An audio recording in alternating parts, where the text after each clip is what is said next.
Ohm's law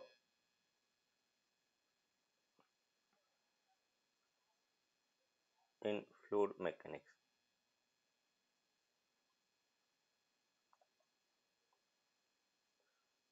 Ohm's law in fluid mechanics.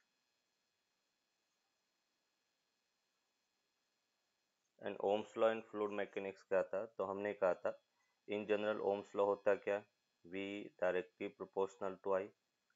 तो अभी अपन कह रहे जो इलेक्ट्रिक पोटेंशियल है उसका इक्विवेलेंट यहाँ पे क्या होगा, temperature difference T1 minus T2, और करंट I उसका इक्विवेलेंट होगा fluid flux dQ by dt। Means यहाँ पे अपन कह सकते हैं कि T1 minus T2 is directly proportional to rate of flow of fluid dQ by dt, और T1 minus T2 equals to RH, उसको अपन फ्लूइड रेजिस्टेंस कहेंगे, into dQ by dt। तो जो dQ by dt है वो हमें मिला T1 minus T2 upon RH के इक्वल होगा, और ये वैल्यू क्या थी, तो T1 minus T2 and that is equals to 8 neta L pi r to the power 4 के इक्वल।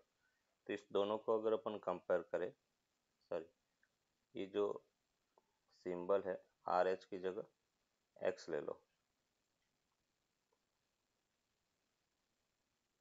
ये अपने पास एक्स है, तो जो फ्लूइड रेजिस्टेंस है एक्स वो हमें मिला 8 eta L upon pi R to the power 4 के इक्वल होगा।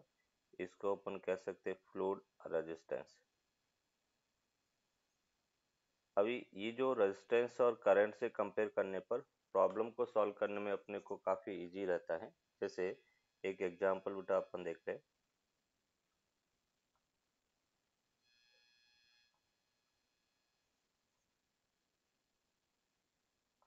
ये जैसे अपने पास एक ट्यूब है,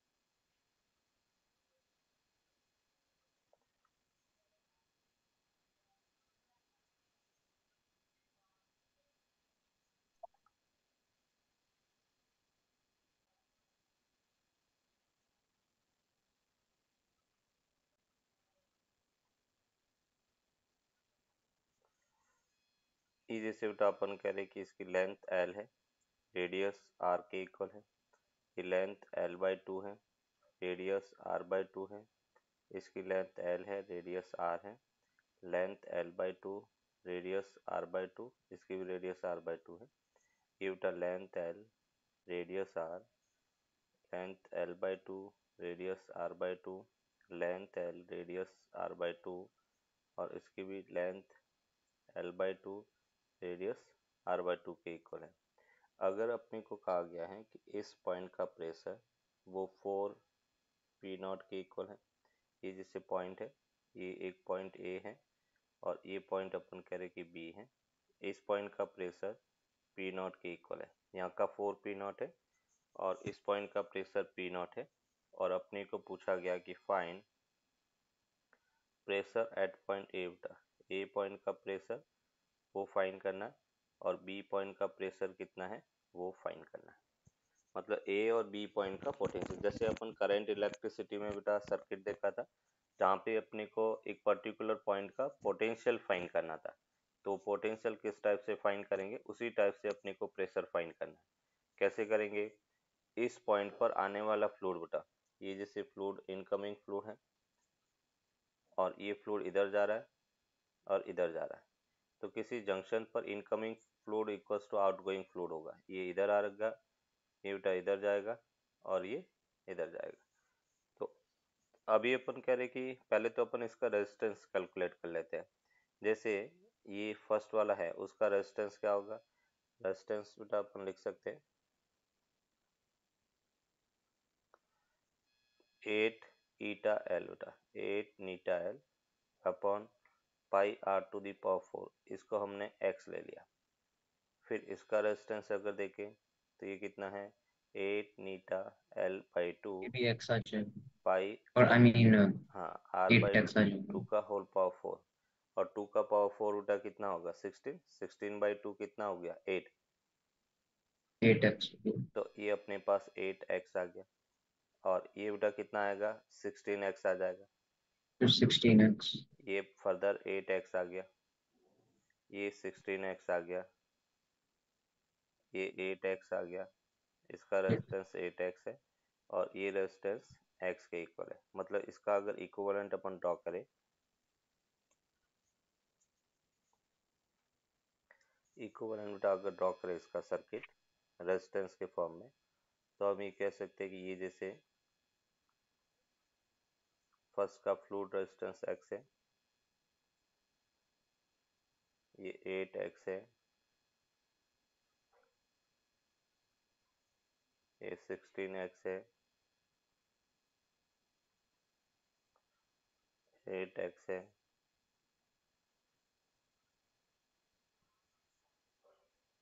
ये 16x है, 8x है, 8x, और ये अपन कह रहे कि x है। ये सेम अपन कह रहे करंट इलेक्ट्रिसिटी वाला सर्किट हो गया। यहाँ का प्रेशर 4 पी नॉट है, इस पॉइंट का प्रेशर पी नॉट है, ये प्रेशर पी ए है, और ये प्रेशर पी बी है। और हमें पता है किसी पॉइंट पर इनकमिंग करंट, ये वाटर ऐसे फ्लो हो रहा है, इस पर अपन कह रहे कि ऐसे फ्लो होगा। तो पहले अपन ए पॉइंट के लिए किरचॉफ्स लॉ लगाएंगे। 4.8 बेटा, ए पॉइंट के लिए अपन कह सकते हैं 4 P not minus P A upon X हो गया, इनकमिंग करंट हो गया, equals to P A minus P B upon total resistance बेटा 32x हो गया। और सिमिलर दूसरे इधर भी पी ए, तो 16x नहीं होगा क्या? 8x प्लस 16x, देखो 8x तो ये हो गया, नहीं सर, जब हम दोनों साइड का लेंगे वो पैरेलल में भी आ जाना चाहिए ना। हाँ वो ले रहे हैं ना, अभी नेक्स्ट नेक्स्ट में ले रहे हैं ना, मैंने इसका अलग लिया ये वाला, और इसका अपन अलग लेंगे। ओके सर, ओके तो ये अपने पास ओके सर।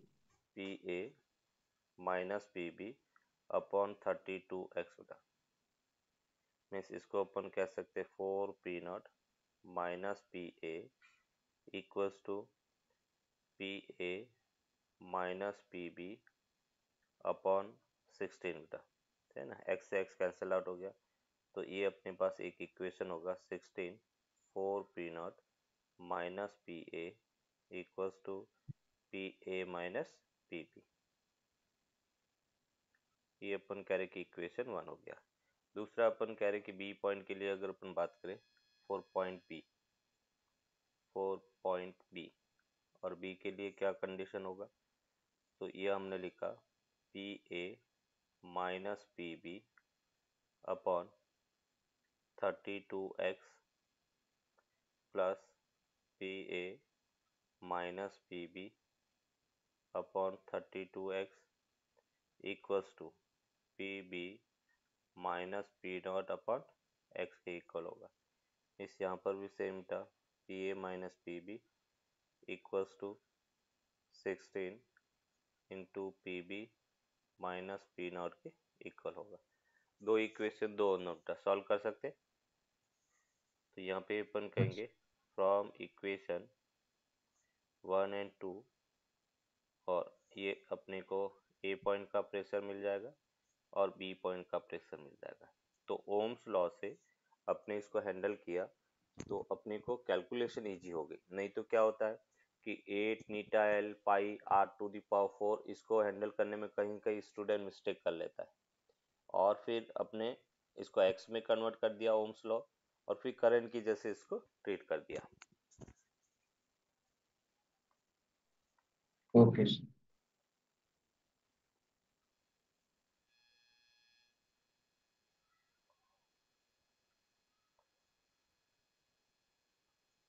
रेनॉल्ड्स नंबर, उसको अपन आर से डिनोट करेंगे।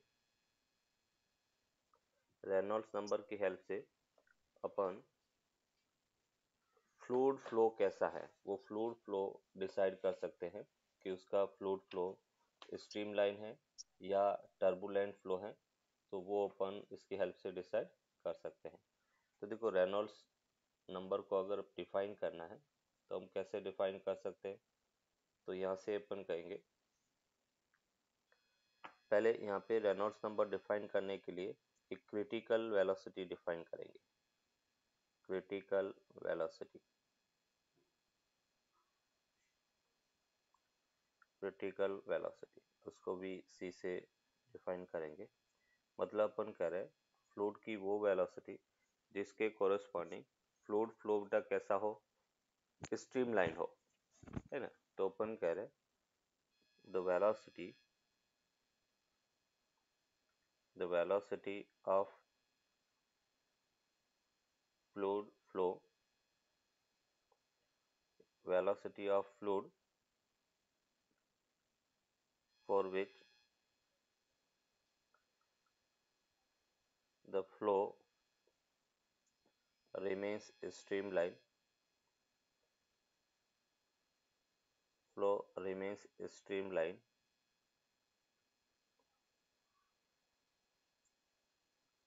is called critical velocity. The velocity of fluid for which the flow remains streamline is called critical velocity.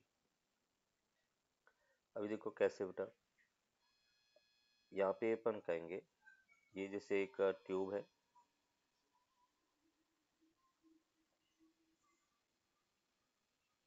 इस ट्यूब में अपन कह रहे कि लिक्विड फ्लो हो रहा है,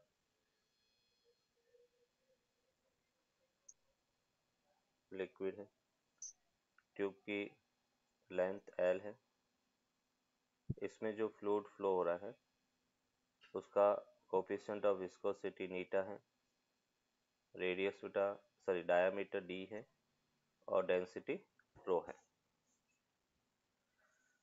density rho, diameter d, coefficient of viscosity eta है।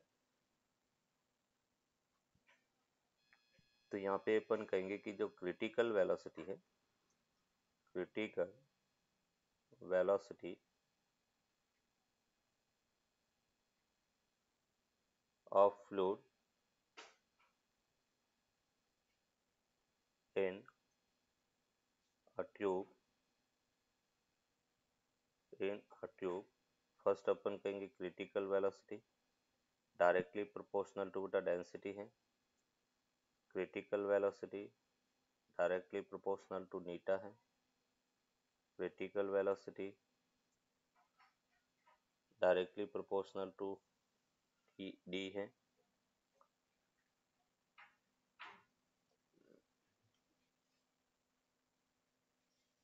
डी अगर ग्रेटर होगा फ्रॉम इक्वेशन 1 2 3 बेटा, और जब 1 2 3 इक्वेशन की हम बात करेंगे तो उस केस में बेटा अपने को मिला BC इज प्रोपोर्शनल टू नीटा रो डी के इक्वल होगा, और प्रोपोर्शनल साइन हटाने के लिए कांस्टेंट बेटा लगाएंगे, दैट इज रेनॉल्ड्स नंबर, रो नीटा सॉरी आर नीटा रो डी के इक्वल होगा। और यहाँ पे अपन कह रहे हैं जो आर है उसको अपन कहेंगे रेनॉल्ड्स नंबर, रेनॉल्ड्स नंबर। ये जो आर है वो unitless and dimensionless quantity number है, तो इसको अपन कहेंगे unitless and dimensionless quantity, unitless and dimensionless quantity, Reynolds number है आर और उसको अपन कहेंगे यूनिटलेस एंड डायमेंशनलेस क्वांटिटी। अभी बेटा अपन कह रहे आर की वैल्यू अगर देखें तो आर अपने को क्या मिला, रो वी सी डी अपॉन नीटा के इक्वल होगा, रो वी सी डी अप नीटा। अभी अपन कह रहे रो क्या है, रो यहाँ पे बेटा डेंसिटी है, रो किसको रिप्रेजेंट कर रहा है? Density. V C critical velocity है, critical velocity. V C critical velocity है।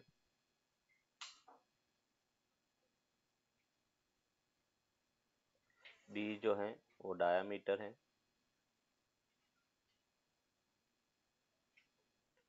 नीटा जो है वो कोफिशिएंट ऑफ विस्कोसिटी है।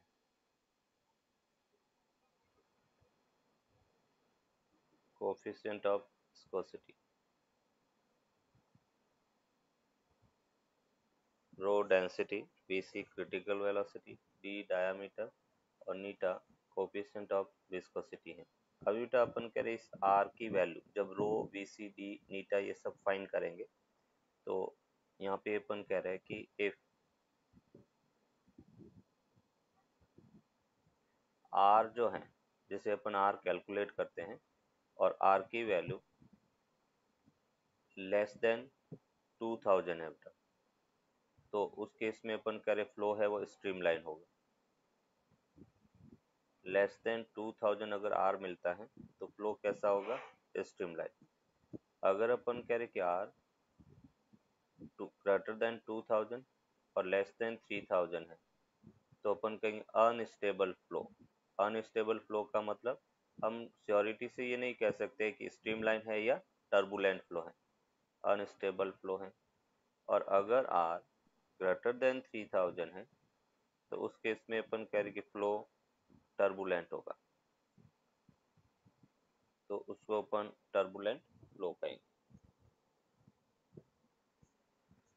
सकते हैं। अगर सरफेस टेंशन को डिफाइन करना तो हम कहेंगे the property the property the property of the surface of the liquid the property of the surface of the liquid surface of the liquid for which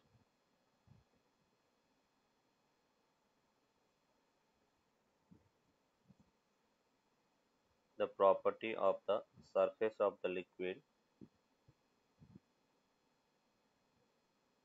by virtue it by virtue it behaves like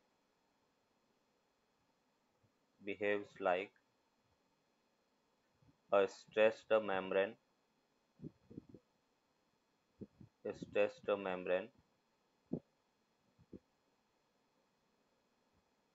or it tries to minimize minimize its surface area. It tries to minimize its surface area. The property of the surface of the liquid by virtue it behaves like a stressed membrane और it tries to minimize its surface area। मतलब अपन कह रहे हैं जैसे for example अपन देखें एक mercury है, mercury का सरफेस टेंशन सबसे ज़्यादा होता है जिसके कारण उसकी जो ड्रॉप है वो स्फेरिकल शेप में होती है। तो स्फेरिकल शेप में जो ड्रॉप होती हैं वो ड्यू टू सरफेस टेंशन होता है, मतलब उसका स्ट्रॉन्ग सरफेस टेंशन होगा। तो यहाँ पे अपन कह रहे हैं कि कोई भी सरफेस है वो अपना एरिया मिनिमाइज करना चाहेगी और वो एक स्ट्रेस्ड मेम्ब्रेन की तरह अपने को लगती है। जैसे एक इंसेक्ट है वो लिक्विड की सरफेस पर क्रॉल चल पाता है due to surface tension, surface tension के कारण वो चल पाता है। एक ग्रीसी नीडल है, जैसे एक नीडल को सिंपल पानी में डालेंगे वो डिप हो जाएगी, बट ग्रीसी नीडल है वो अपन कह रहे कि वाटर की सरफेस पर फ्लोट करती है reason due to surface tension. तो यहाँ पे अपन कह रहे कि इसका कॉन्सिक्वेंस एक एग्जांपल अपन देखे तो हम ये कह सकते हैं an insect can crawl on the liquid surface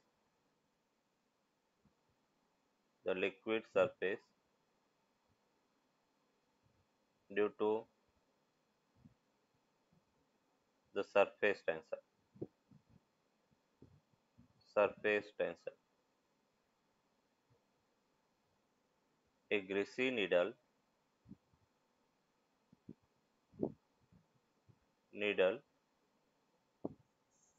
floats on the liquid surface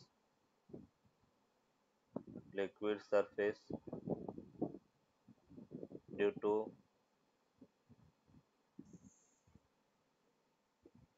surface tension, due to surface tension. अभी अपन कह रहे हैं कि सरफेस टेंशन को अगर मैथमेटिकल फाइंड करना, डिफाइन करना, तो उसकी डेफिनेशन क्या होगी? तो हम कह सकते हैं कि सरफेस टेंशन, हम यहाँ पर इसको टी से डिनोट करेंगे, कभी कभार इसको एस से भी डिनोट करते हैं, है ना? तो यहाँ पे अपन कहेंगे कि सरफेस टेंशन, या इसको डिफाइन करना तो हम ये कह सकते हैं the force per unit length, force per unit length on the liquid surface, the force per unit length on the liquid surface is called surface tension. Surface tension, जैसे हमने इस लिक्विड सरफेस पर बेटा ये लेंथ ड्रॉ की, है ना, और इसके मॉलिक्यूल्स, इधर वाले मॉलिक्यूल्स इधर इस टाइप से अट्रैक्ट करेंगे, नीचे वाले इधर अट्रैक्ट करेंगे, और इस टाइप से अपन कह रहे कि इसकी लेंथ एल के इक्वल है, लेंथ अपन कह रहे कि एल है। तो यहाँ पे अपन कहेंगे कि जो सरफेस टेंशन टी है वो एफ बाई एल के इक्वल होगा। ये इसका मैथमेटिकल फॉर्मूला है। जब भी सरफेस टेंशन पूछा जाए तो वो T equals to F by L है। और यहाँ पे अगर फोर्स पूछा जाए तो फोर्स हम कैसे फाइंड करेंगे? टी इंटू एल के इक्वल होगा। Surface tension into contact length, वो अपन कह रहे कि फोर्स के इक्वल होगा। तो यहाँ पर T equals to F by L, अगर हम इसका एसआई यूनिट देखें, एसआई यूनिट, तो वो होगा न्यूटन पर मीटर, ये ऐसा यूनिट है। अगर डायमेंशन फॉर्मूला देखें तो डायमेंशन में हमें मिलेगा m1 L0 T माइनस 2 के इक्वल होगा। ये इसका डायमेंशन फॉर्मूला है। ऐसा यूनिट न्यूटन पर मीटर है और dimension formula m1 L0 T minus 2 के इक्वल है। तो नेक्स्ट हम बात कर रहे हैं molecular theory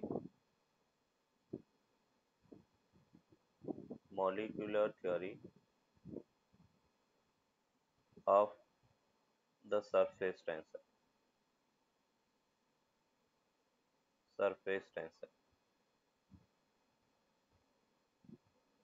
molecular theory of surface tension अपन कह रहे हैं। अभी मॉलिक्यूलर थ्योरी कैसे, मतलब हम यहाँ पर सरफेस टेंशन को मॉलिक्यूलर थ्योरी से एक्सप्लेन करेंगे और हम कहेंगे कि surface tension is purely the property of the surface, liquid की सरफेस की प्रॉपर्टी है। ये जैसे अपन कह रहे कि एक कंटेनर है, कंटेनर में लिक्विड फिल किया गया है,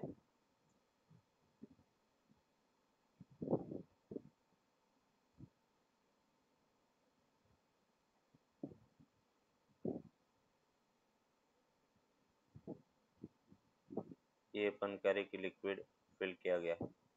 अभी इस कंटेनर में एक मॉलिक्यूल्स बेटा मैंने लिक्विड की सरफेस पर लिया, ये मॉलिक्यूल्स ए है,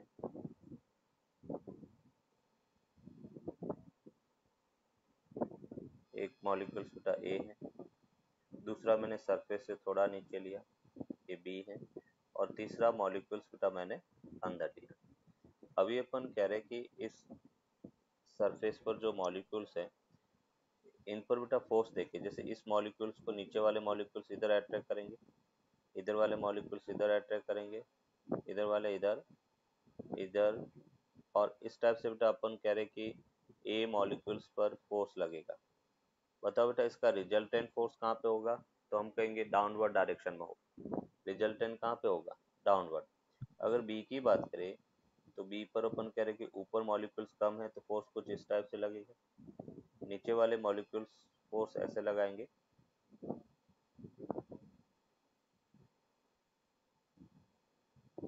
ये बेटा अपन कह रहे कि इस पर फोर्स है।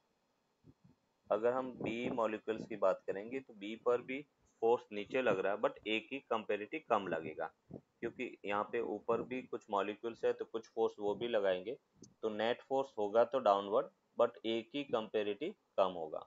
वही अगर मॉलिक्यूल सी की बात करें तो सी पर बेटा सभी डायरेक्शन में इक्वल मॉलिक्यूल प्रेजेंट है, ये अपन कह रहे, और सभी डायरेक्शन में जब इक्वल मॉलिक्यूल्स हैं तो सभी फोर्स बेटा इक्वल एंड ऑपोजिट होंगे, तो नेट फोर्स क्या हो गया, जीरो हो गया। तो यहाँ पे अपन कह सकते हैं कि अगर हम मॉलिक्यूल सी की बात करें तो उस पर नेट फोर्स जीरो है।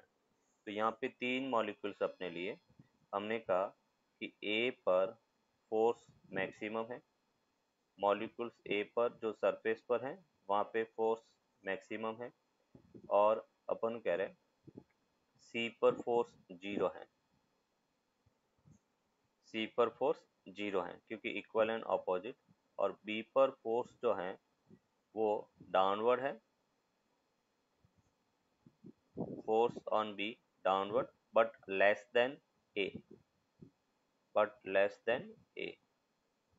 तो अभी अपन उसको एक्सप्लेन कर सकते हैं कि जो मॉलिक्यूल्स पर फोर्स लग रहा है मतलब सरफेस टेंशन है, वो मॉलिक्यूलर या इंटरमॉलिक्यूलर फोर्स के कारण लगता है।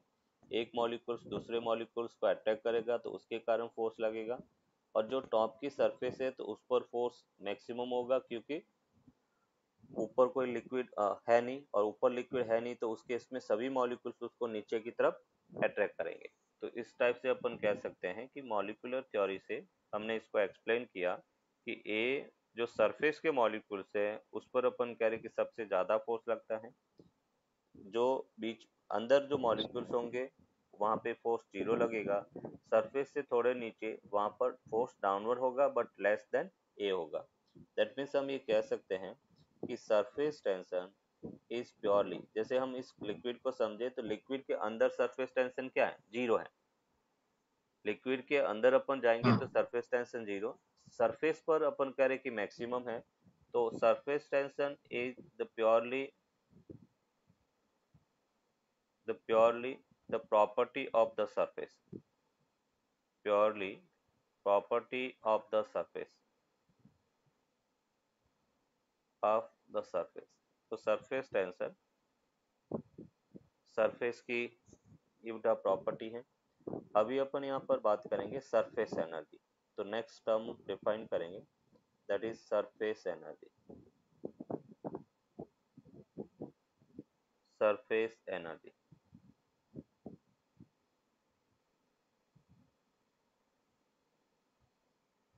एंड सरफेस एनर्जी है क्या, तो इसको अपन कहेंगे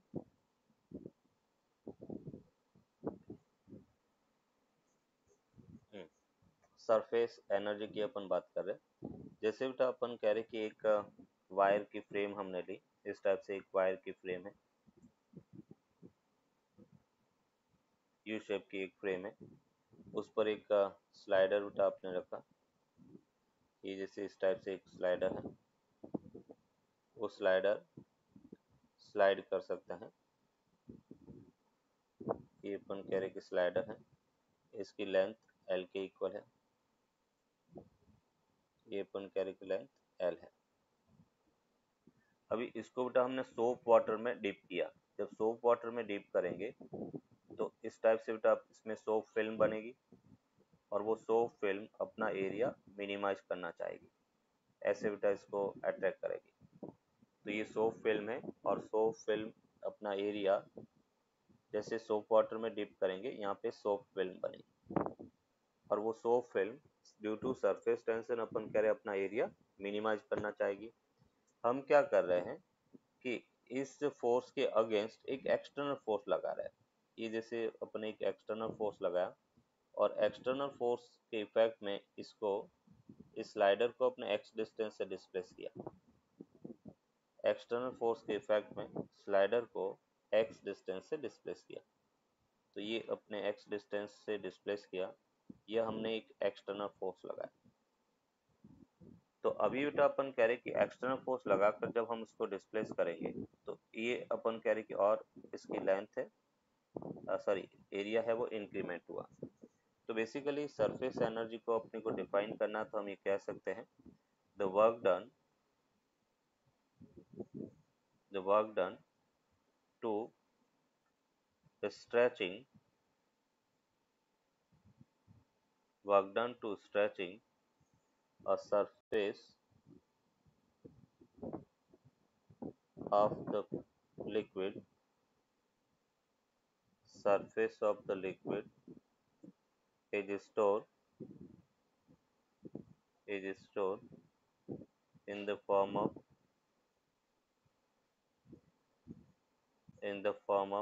surface energy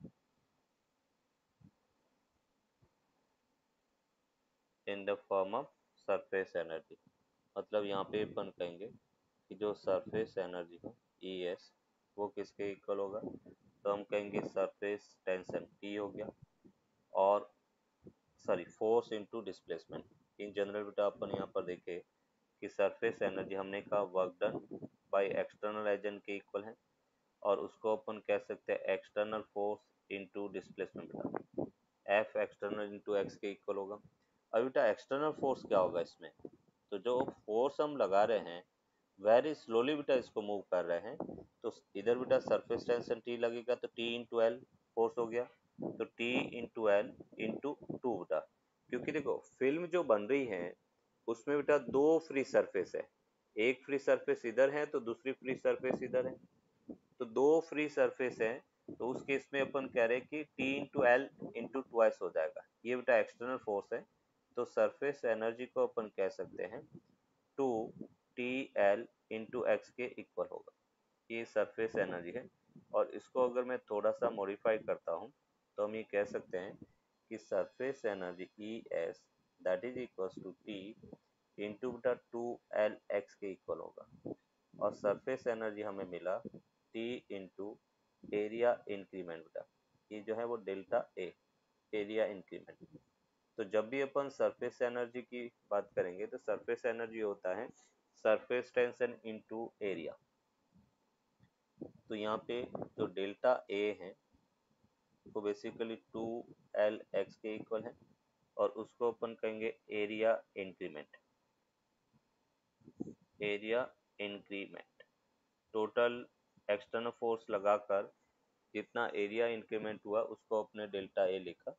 तो ये अभी एज ए फॉर्मूला अपन याद रखेंगे कि जब भी सरफेस टेंशन की हम बात करेंगे तो सरफेस टेंशन होगा सॉरी सरफेस एनर्जी की बात करेंगे तो सरफेस एनर्जी होगा surface tension into area increment, तो ये अपने पास एरिया इंक्रीमेंट डेल्टा ए है। अभी बेटा इसमें अपन कह रहे हैं कि if delta A equals to 1 metre square है, एरिया इंक्रीमेंट 1 है, तो उस केस में बेटा अपन कहेंगे surface energy numerically surface tension के इक्वल होगा, न्यूमेरिकली इक्वल होगा। सरफेस टेंशन को सरफेस एनर्जी नहीं कह सकते, सरफेस एनर्जी और सरफेस टेंशन की जो वैल्यू है वो इक्वल होगी। तो अगर एरिया इंक्रीमेंट 1 मीटर स्क्वायर है तो उस केस में अपन कह रहे सरफेस एनर्जी सरफेस टेंशन के इक्वल होगा बेटा। क्लियर बेटा, कोई डाउट? अभी एक नोट करके बेटा इसमें एक कंसेप्ट अपन देखेंगे, जब भी कोई लिक्विड है उस लिक्विड की टोटल एनर्जी हमेशा कांस्टेंट होती है। तो यहाँ पे अपन कह रहे हैं कि अगर लिक्विड की टोटल एनर्जी की बात करें तो ई टोटल एक तो होगा बेटा heat energy, total energy heat energy और सरफेस एनर्जी के सम के इक्वल होती है, plus surface energy heat energy plus surface energy, और वो बेटा क्या होगा कांस्टेंट होगा।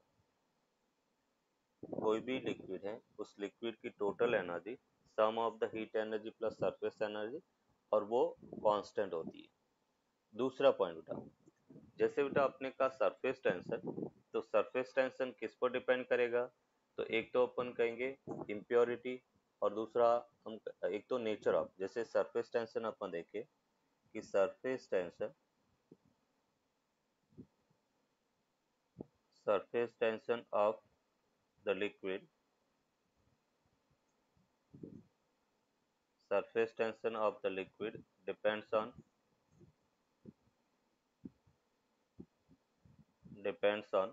फर्स्ट बेटा अपन कहेंगे nature of the liquid, nature of the liquid and second अपन कहेंगे टेम्परेचर।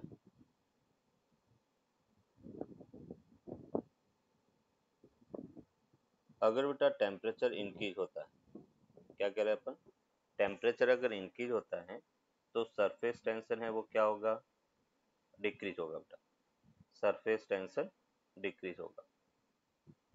टेम्परेचर इंक्रीज होगा तो सरफेस टेंशन है वो डिक्रीज होगा, क्योंकि हमने कहा जैसे कोई डस्टी कपड़े हैं, बहुत गंदे अपन करे कपड़े हैं और उसको धोना है तो अपन क्या करते हैं बेटा, पानी को गर्म करके फिर धोएंगे, और पानी को गर्म करके धोने पर क्या होगा कि सरफेस टेंशन उसका रिड्यूस हो जाता है। सरफेस टेंशन रिड्यूस होगा तो वो कपड़ों के जो टाइनी होल्स है, बहुत ही स्मॉल होल्स, उसमें भी वो इजीली एंटर कर पाएंगे और वहां से डस्ट पार्टिकल को छुड़वा देंगे। जो अपन डिटर्जेंट यूज करते हैं वो डिटर्जेंट भी क्या ओके। करता है, सरफेस टेंशन को कम करने की कोशिश करता है, वो कम करता है सरफेस टेंशन।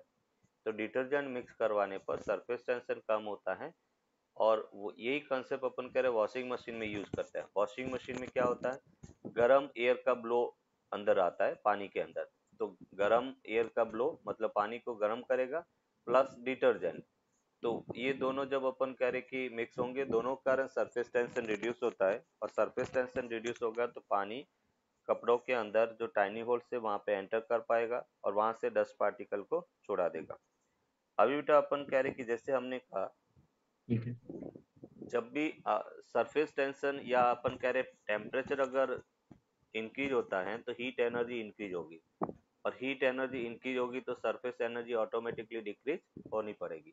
मतलब हम इसको इस टाइप से रिलेट कर सकते हैं कि अगर टेम्परेचर इंक्रीज होता है, टेम्परेचर इंक्रीज होगा तो हीट एनर्जी इंक्रीज होगी बेटा, हीट एनर्जी इंक्रीज होगी, हाँ सर। और हीट एनर्जी इंक्रीज होगी तो सरफेस एनर्जी को क्या होना पड़ेगा, डिक्रीज होना पड़ेगा, सरफेस एनर्जी डिक्रीज होना पड़ेगा। दूसरा, अगर टेम्परेचर डिक्रीज हो रहा है, सर टेम्परेचर डिक्रीज होगा तो ऑब्वियसली हीट एनर्जी डिक्रीज होगी, और हीट एनर्जी अगर डिक्रीज हो रही है तो हम कहेंगे सरफेस एनर्जी को इंक्रीज होना पड़ेगा, सरफेस एनर्जी विल इंक्रीज। अब आपने देखा होगा बेटा कि जो फाउंटेन है, फाउंटेन से पानी जब भी चाहे गर्म पानी है और उसको फाउंटेन के फॉर्म में अगर बाहर निकालेंगे तो क्या होगा, पानी ठंडा लगता है ना, वो ठंडी हवा देता है। या वाटर कूलर में पानी भले गर्म भरा हुआ है बट वो हवा ठंडी देता है, ऐसा क्यों होता है, क्योंकि वहां पे सरफेस एरिया, जैसे वाटर जो वाटर कूलर में है वो बाहर निकलेगा तो टाइनी ड्रॉपलेट्स के अंदर निकलेगा, छोटी छोटी ड्रॉपलेट्स के फॉर्म में निकलेगा, मतलब बेसिकली उसका एरिया इंक्रीज हो रहा है, और एरिया जब इंक्रीज होगा तो उस केस में सरफेस एनर्जी बढ़ेगी, और सरफेस एनर्जी बढ़ती है तो हीट एनर्जी को कम होना पड़ेगा। मिट्टी का जो घड़ा होता है, पॉट होता है बेटा, उसमें पानी ठंडा होता है, वो ठीक है भी सर। वो भी कंसेप्ट किसके कारण होता है, सरफेस टेंशन के कारण, कि मिट्टी का जो बर्तन होगा उसमें टाइनी पोरस होल्स होते हैं बेटा, बहुत स्मॉल होल्स होंगे, और वहां से अपन कह रहे कि एयर कांटेक्ट में हाँ। आएगा, मतलब सरफेस एरिया बढ़ रहा है, और सरफेस एरिया बढ़ रहा है तो उस केस में सरफेस टेंशन, सरफेस एरिया बढ़ा, सरफेस एनर्जी इंक्रीज हुई तो हीट एनर्जी डिक्रीज हो जाएगी, तो पानी ऑटोमेटिकली ठंडा होता है। हम चाहे कि भी मटका है उसको सीमेंट से कवर कर दे तो फिर पानी ठंडा होना बंद हो जाता है, पानी ठंडा नहीं होगा। ठीक है सर। पानी ठंडा तभी रहेगा जब अपन कह रहे कि वो पोरस बना हुआ है।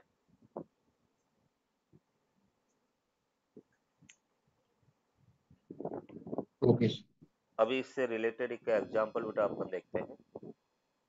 ये जैसे अपन कह रहे कि स्मॉल स्मॉल टाइनी ड्रॉपलेट्स है बेटा, एन ड्रॉपलेट्स है,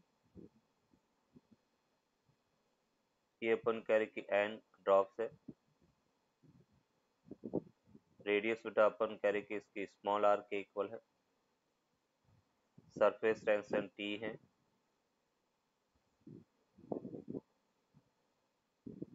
सरफेस टेंशन टी है, और ये सभी ड्रॉप मिलकर एक बड़ी ड्रॉप बनाते हैं।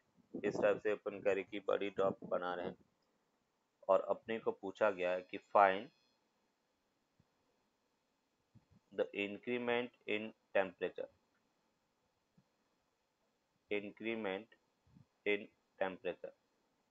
जब अपन कह रहे हैं कि छोटी छोटी ड्रॉपलेट मिलकर बड़ी ड्रॉपलेट बनाएंगे तो एरिया कम हुआ, और एरिया कम होगा तो सरफेस एनर्जी कम हो रही है, सरफेस एनर्जी कम होगी तो हीट एनर्जी बढ़ेगी।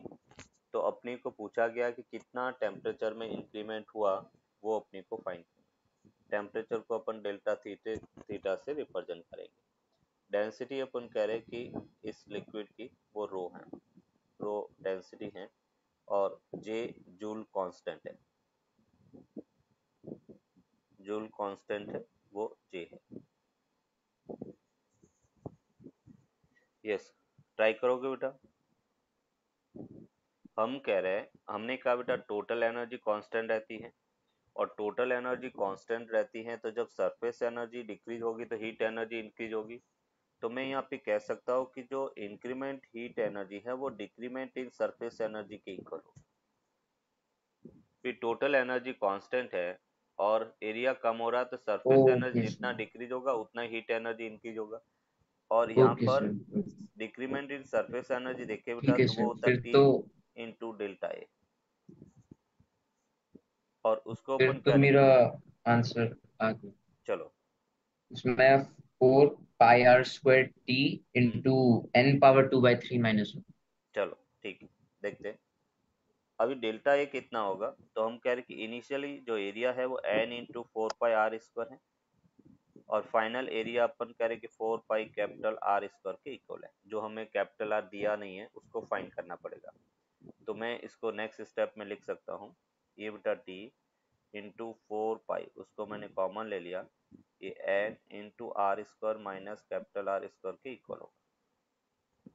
अभी अपन कह रहे हैं कि कैपिटल आर और स्मॉल आर में रिलेशन देखें तो हम मास को या वॉल्यूम को कंजर्व कर सकते हैं। तो N into 4/3 pi r cube equals to 4/3 pi capital R cube के इक्वल होगा। 4/3 पाई से 4/3 पाई क्या है, cancel out, means capital R को अपन लिख सकते हैं n⁻⁴ r।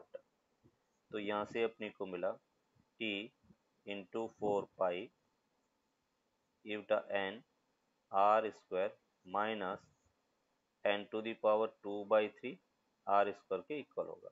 और उसको अपन कह सकते हैं टी 4 पाई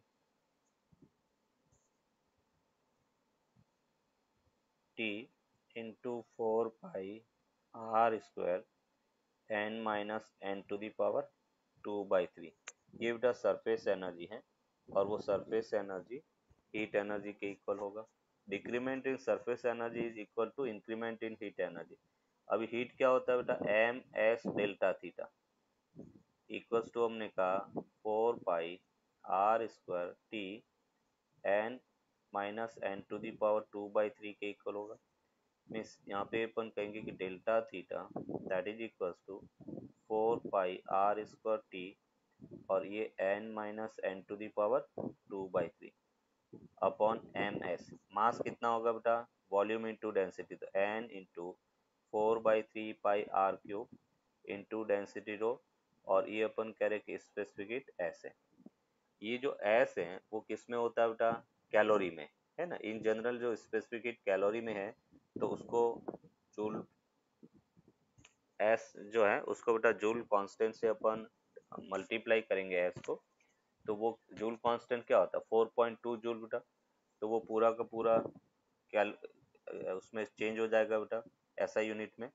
तो यहाँ से अपने को 4 पाई r स्क्वायर से 4 pi r square cancel out, means T upon बेटा रो 3t अपॉन रो एस जे जूल कांस्टेंट, और एन से एन कैंसिल आउट 1, और ये बेटा 2/3 माइनस 1 बेटा, तो n⁻⁻⁻⁻³ बेटा।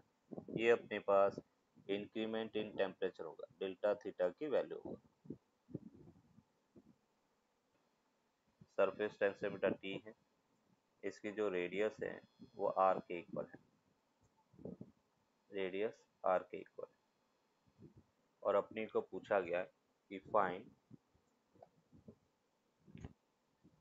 find the surface tension force, surface tension के कारण फोर्स बेटा फाइंड करना है। Find the surface tension force between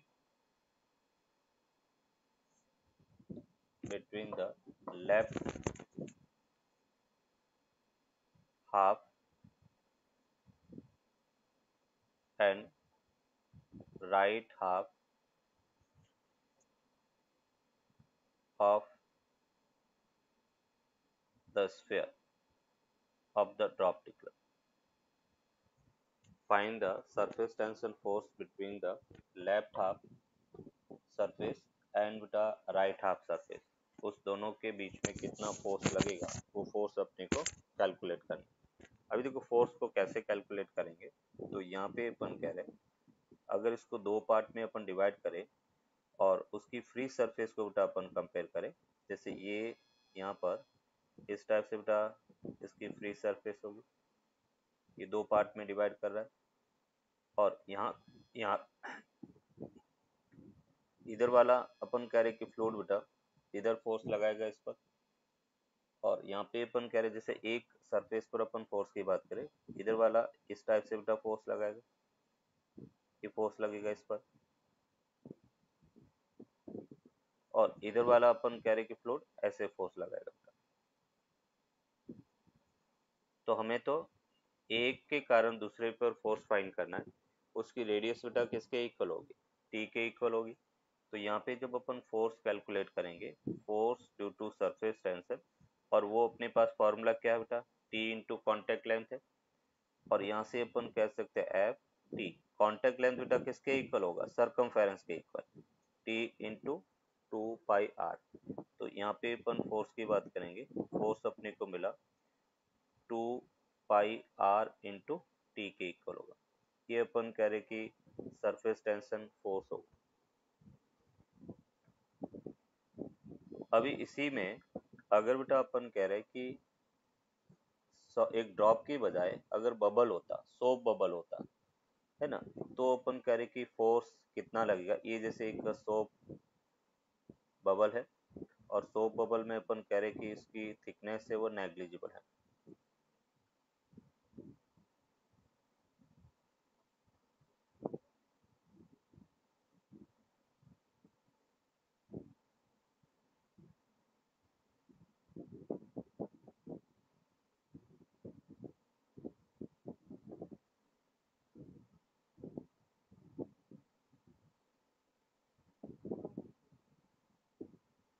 ये बेटा अपन कह रहे कि एक नेग्लिजिबल थिकनेस का सोप बबल है और उसमें बेटा अपने को फोर्स फाइंड करना है।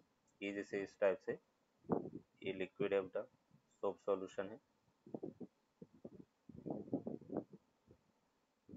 थिकनेस बेटा नेग्लिजिबल है ना, यहाँ पे अपन कहेंगे नेग्लिजिबल थिकनेस है।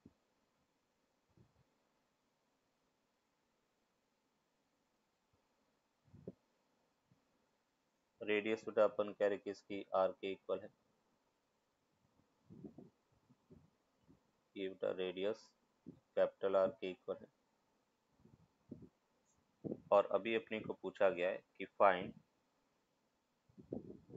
The surface tension force, find the surface tension force between the left half surface and the right half surface। Left half surface और राइट हाफ सरफेस के बीच में टोटल फोर्स कितना लगेगा, वो फोर्स बेटा अपने को कैलकुलेट करना है। अभी देखो इसका अगर मैं क्रॉस सेक्शन बेटा दो इक्वल पार्ट में अगर डिवाइड करता हूँ तो अपने को कुछ इस टाइप से ये मिलेगा।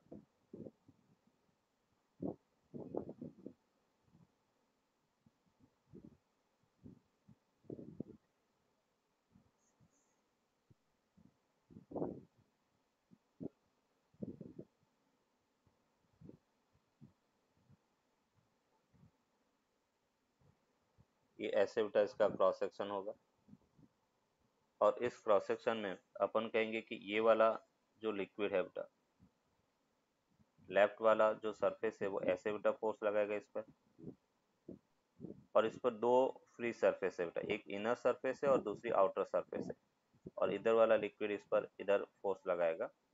अभी इसमें ध्यान ये रखना है कि इसमें फ्री सरफेस दो है, एक इनर फ्री सरफेस है और दूसरा आउटर फ्री सरफेस है, और हमने कहा है ये जैसे आउटर फ्री सरफेस है, आउटर सरफेस है, और जितनी फ्री सरफेस होगी उतना ही सरफेस टेंशन ज़्यादा लगेगा, और ये इनर सरफेस है। जब हमने वाटर ड्रॉप की बात की थी तो उसमें एक ही आउटर सरफेस फ्री सरफेस थी, जबकि इसमें दो फ्री सरफेस है।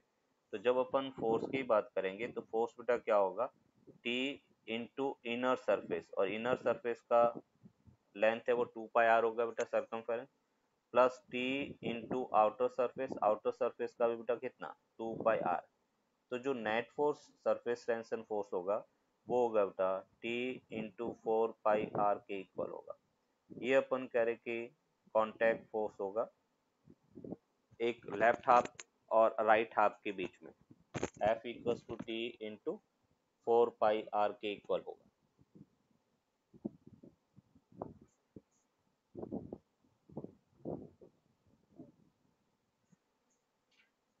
ओके सर, ठीक है। अभी जैसे अपन कह रहे हैं एक और एग्जांपल उठा, इससे रिलेटेड अपन देखेंगे।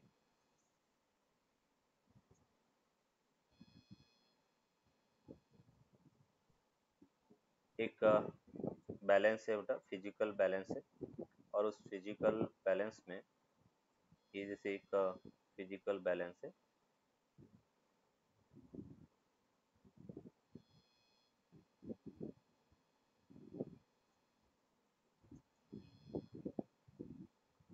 एक तरफ बेटा आपने वेट रखा है,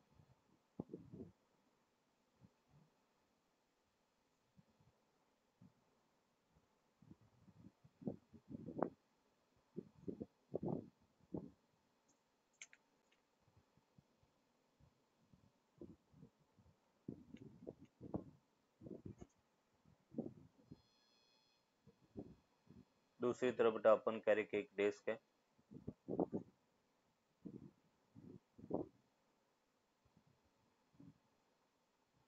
ये एक सर्कुलर डेस्क है,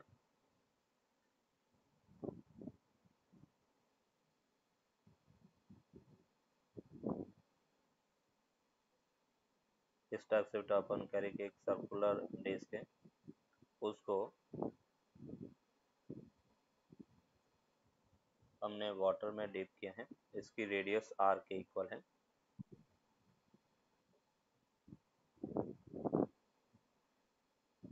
ये रेडियस आर के इक्वल बेटा अपने को गिवन है, और ये दूसरी तरफ एक कंटेनर है, उस कंटेनर में इसको डिप किया है।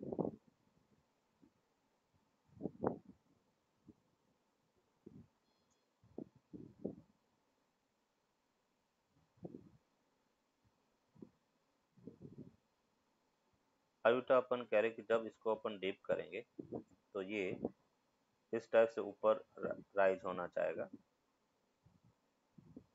ये ऐसे बेटा अपन कह रहे सरफेस टेंशन के कारण ऊपर जाना चाह रहा है और सरफेस टेंशन उसको नीचे रोक के रखा है।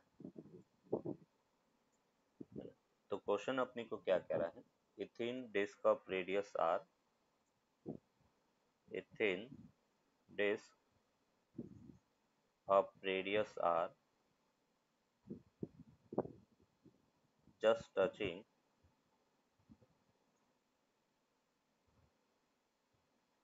just touching the liquid surface,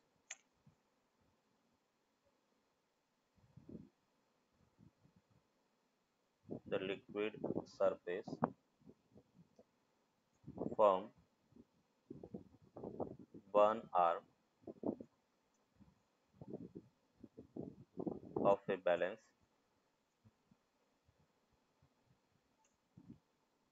the plate is balanced by some weight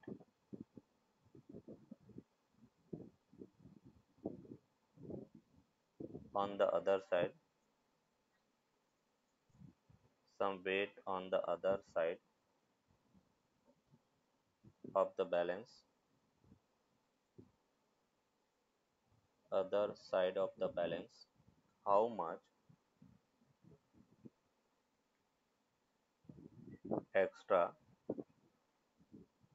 weight should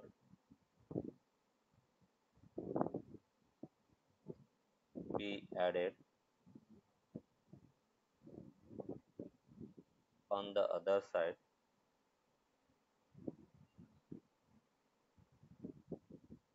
so that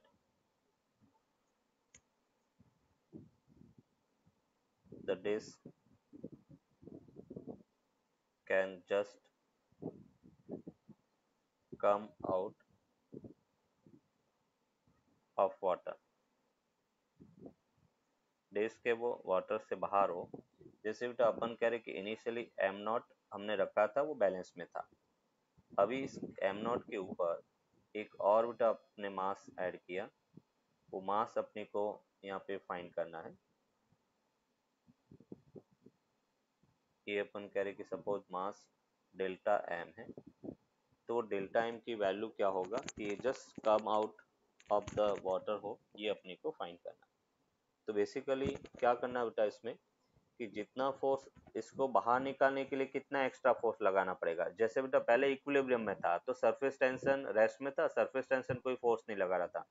अब ये बाहर निकलना चाहेगा तो सरफेस टेंशन नीचे की तरफ फोर्स लगाएगा, ऐसे यहाँ पे फोर्स लगाएगा, क्योंकि सरफेस टेंशन अपनी सरफेस को मिनिमाइज करना चाहेगा। जब डिस्क ऊपर उठेगी तो वो सरफेस नीचे की तरफ फोर्स लगाएगी। तो हमें बेसिकली क्या करना है, इक्विलिब्रियम था।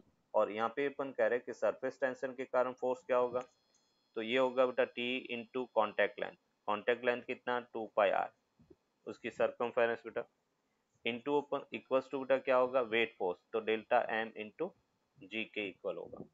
हमें यहाँ पर delta M additional mass find करना है, तो वो मिला टी इंटू 2πr अपॉन जी के इक्वल होगा। ये बेटा रिक्वायर्ड मास होगा जिसके कारण अपन करें डिस्क जस्ट आउट हो रही है। हाँ सर। क्लियर है बेटा यहाँ तक? हाँ सर। चलो अभी देखो इससे रिलेटेड एक और एग्जांपल अपन देखेंगे। जैसे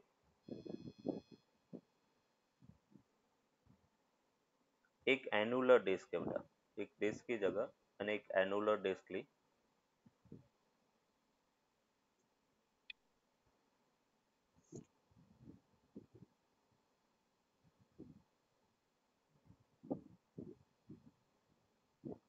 ये अपन कह रहे कि एक एनुलर डिस्क है,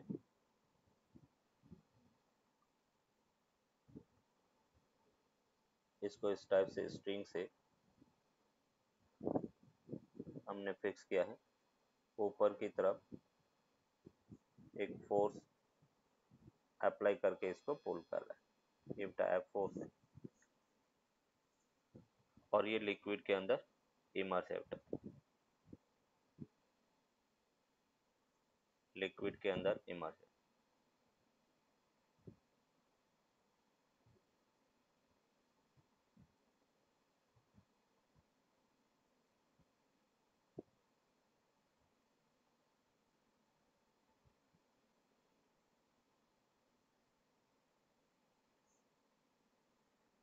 ये बेटा इस टाइप से लिक्विड के अंदर इमर्स है। इसकी जो इनर रेडियस है वो r1 है, आउटर रेडियस r2 के इक्वल है।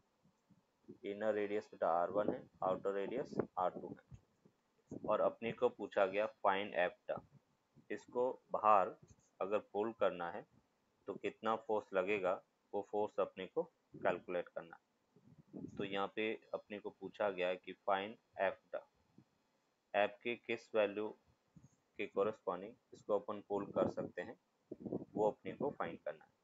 और इसका जो मास अपने को गिवन है, मास m के इक्वल है, m अपन कह रहे कि इसका मास है। तो अपने को एक्सटर्नल फोर्स बेटा फाइंड करना है, वो कितना होगा, और इसका जो सरफेस टेंशन है वो t के इक्वल है, लिक्विड का जो सरफेस टेंशन वो t के इक्वल है। अभी बेटा अपन जब इसको पुल करेंगे तो इसमें, सर हाँ इसमें सीधा mg+2πt × r1 -r2 नहीं हो जाएगा? नहीं, माइनस नहीं होगा, ये मिस्टेक की, प्लस होगा। क्योंकि यहाँ पे जो फोर्स लगेगा एफ है, एक तो वेट फोर्स होगा बेटा नीचे की तरफ एम जी, प्लस सरफेस हाँ। टेंशन के कारण फोर्स क्या होगा, तो देखो इनर सरफेस के कारण फोर्स होगा T × 2πr1, आउटर सरफेस के कारण फोर्स होगा T × 2πr2, और दोनों ऐड होगा ना बेटा फोर्स। Okay sir. तो यहाँ पे अपन कहेंगे कि जो रिक्वायर्ड फोर्स है एफ, वो होगा एम जी, ये बेटा अपन कह रहे कि 2πt r1 + r2 के इक्वल होगा, ये रिक्वायर्ड फोर्स होगा। ठीक है सर।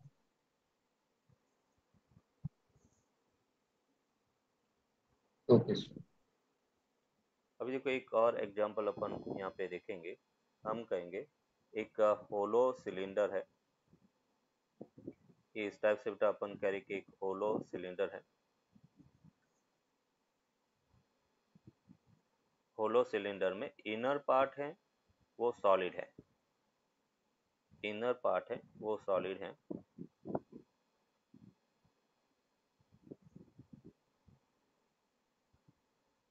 ये इनर पार्ट सॉलिड है,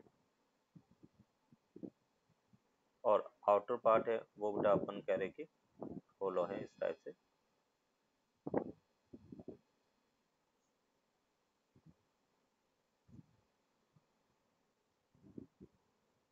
इसको अपने लिक्विड में इमर्ज किया बेटा, ये जैसे अपन कह रहे कि लिक्विड है, इस टाइप से लिक्विड में इमर्ज किया है।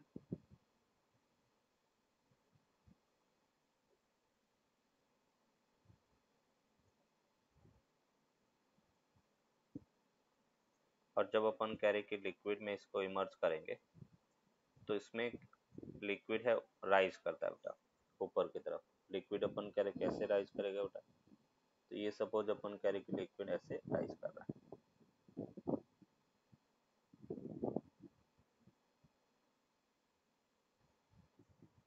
कितनी हाइट तक राइज किया, तो अपने को पूछा गया है कि find the height of the liquid rise बेटा।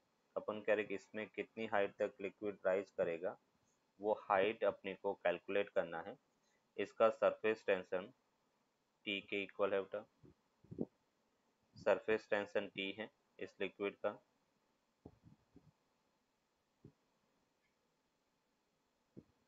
डेंसिटी बेटा रो है। अगर अपन कह रहे कि इसकी इनर रेडियस की बात करें तो इनर रेडियस r1 है और आउटर रेडियस बेटा r2 है, ये बेटा r1 है और आउटर रेडियस r2 के इक्वल है। और अपनी को हाइट इंक्रीमेंट मतलब height raised of the liquid in cylinder अपने को फाइंड करना है, ये बेटा अपने क्वेश्चन करेंगे। हम कह रहे कि हाइट राइज क्यों होगी बेटा, हाइट राइज होने का एक ही कारण है, ड्यू टू सरफेस टेंशन। देखो ये क्या करेगा, ये वाला लिक्विड बेटा सरफेस टेंशन के कारण उस पर फोर्स ऊपर लगाया, ये दूसरी कॉन्टेक्ट सरफेस है, इस कॉन्टेक्ट सरफेस पर भी बेटा फोर्स ऊपर लगेगा, और ये जो फोर्स ऊपर है और वो फोर्स बेटा किसके बराबर होगा, वेट फोर्स के इक्वल है ना। नीचे अपन कह रहे कि एम जी हो गया, जितना मास राइज किया है ये वाला बेटा उसका वेट फोर्स। तो अभी इसमें भी अपने को क्या करना है, सरफेस टेंशन के कारण लगने वाला फोर्स बेटा, तो ऊपर की तरफ सरफेस टेंशन कितना फोर्स लगाएगा, तो ये बेटा T × 2πr1 वो इनर सरफेस कॉन्टेक्ट सरफेस हो गया, × 2πr2 वो बेटा आउटर कॉन्टेक्ट सरफेस हो गया, इक्वल्स टू अपन कह रहे हैं एम जी बेटा, ये हमने कहा मास इंटू ग्रेविटी, ग्रेविटी बेटा, तो इसको अपन कह सकते हैं 2πt, ये बेटा r1 + r2। मास कितना होगा, मास होता है वॉल्यूम इंटू डेंसिटी बेटा, वॉल्यूम क्या होगा, तो πr2² - r1² बेटा, ये एरिया हो गया, इंटू हाइट h हो गया, और डेंसिटी रो, और ये ग्रेविटी एक्सीलरेशन हो गया। मीन्स नेक्स्ट स्टेप में बेटा अपन इसको लिख सकते हैं 2πt, ये हमने लिखा r1 + r2 equals to pi into A square minus B square, A minus B into A plus B into H, और ये rho into G. R R one plus R two से R one plus R two cancel out हो गया, पाई से pi cancel out हो गया। हमें height यहाँ पे फाइंड करना है, तो height will be equals to 2t upon R2 minus R1 into the rho G के इक्वल होगा। ये हाइट रेज्ड इन ट्यूब होगा, सिलेंडर होगा, 2t upon R2 minus R1 rho G के equal. Cohesive force and adhesive force.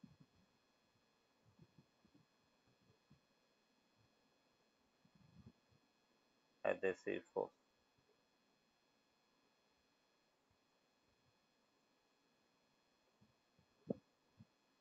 सबसे first अपन देखेंगे cohesive force. Cohesive force and cohesive force क्या है, तो उसको अपन ये कह सकते हैं the attraction force between same type of molecules। the attraction force, ये attraction नेचर का होता है बेटा। the attraction force between same type of molecules, same type of molecule is called C force।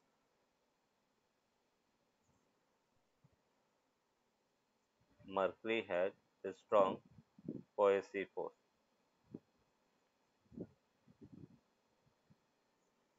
और मर्क्यूरी स्ट्रॉन्ग कोहेसिव फोर्स के कारण वो अपनी सरफेस को बेटा कैसा करता है, स्फेरिकल रखता है। वाटर के अंदर भी बेटा कोहेसिव फोर्स ज़्यादा होने के कारण जब भी टैप से पानी टपकता है तो वो स्फेरिकल हो जाती है। बारिश के अंदर वाटर जब होता है तो वो स्फेरिकल स्फेयर के फॉर्म में नीचे गिरता है ड्यू टू कोहेसिव फोर्स बेटा। तो यहाँ पे अपन कह रहे हैं mercury has strong cohesive force due to which it becomes spherical बेटा। स्फेरिकल इसलिए अपन कह रहे कि वो स्फेरिकल शेप में रहता है। दूसरा अपन बात करते हैं एडहेसिव फोर्स। और एडहेसिव फोर्स क्या है, जैसे अपन फेविकॉल परचेज करते हैं तो उस पर लिखा होता है स्ट्रॉन्ग एडहेसिव एजेंट, या गम अपन रखते हैं तो उस पर भी एडहेसिव लिखा होता है। तो एडहेसिव का मतलब दो डिफरेंट टाइप के मॉलिक्यूल्स के बीच का अट्रैक्शन फोर्स। तो यहाँ पे अपन कहेंगे द अट्रैक्शन फोर्स